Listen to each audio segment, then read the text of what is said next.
I was going to paint this fish man today, so I needed a deep sea color scheme. This is the closest I could find. It was under a load-bearing pillar, so I had to grab that really fast. And there we go. I thought the white and blue color scheme would look pretty good on a regular fish until I realized that I actually also had a shark.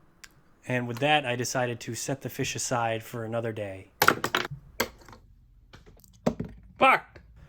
Here's a close-up of the original figure. It is a hammerhead shark man with 2 hatchets.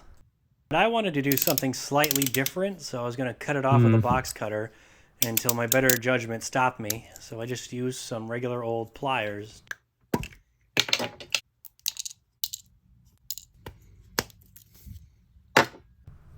The next step of my master plan was to put a hole between his grip, but it didn't work out too well.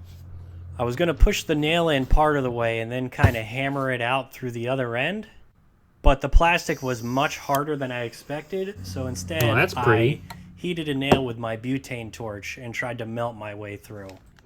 Alright, well, that didn't work as well as I thought it would. So then I thought, maybe my hand drill can do the trick. Ah! Box cutter wants a try. I gave up on that and decided to just make some clay bags, and then I was going to glue them to his hand after the initial paint job. Here's one more close-up before I make him a big, scary white man. Just need to get some fresh water in here.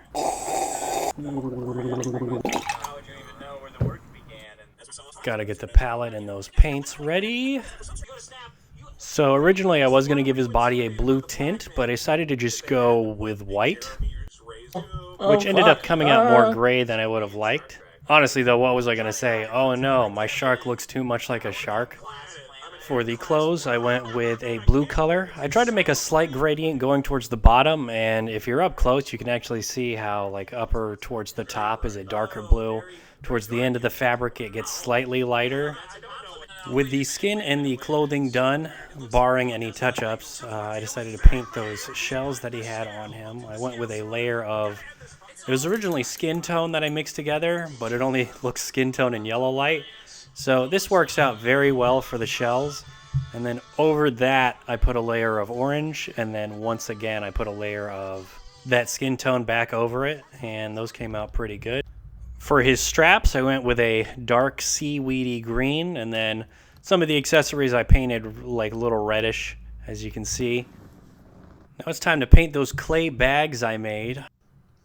This one will sit right by his feet. It's going to have a little hole spilling out some gold in it. I'll have the front and back of an additional bag.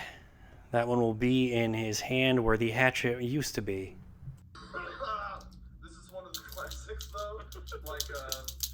There's a few old creepypasta that kind of got passed around the internet, Now it's time for destruction. I was sick of looking at those hatchet nubs, so I decided to Dremel them off with my Dremel, which left me plenty of space to glue on the various bag pieces. With the bag settled, it was time to break out my fake gold pieces from Hobby Lobby and my gems from China.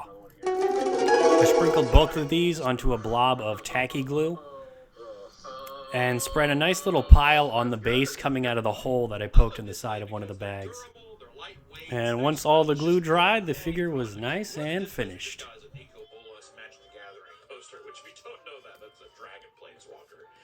It's kind of a big deal. And here in our little workspace, we're trying to set up one of the spaces to be like a magic shop. And this thing goes beautifully in there. Oh, fits like a glove. But the best thing is if things change, you just pop it off the wall, you take it down, you put it up somewhere else. This plate that's flexible and easy.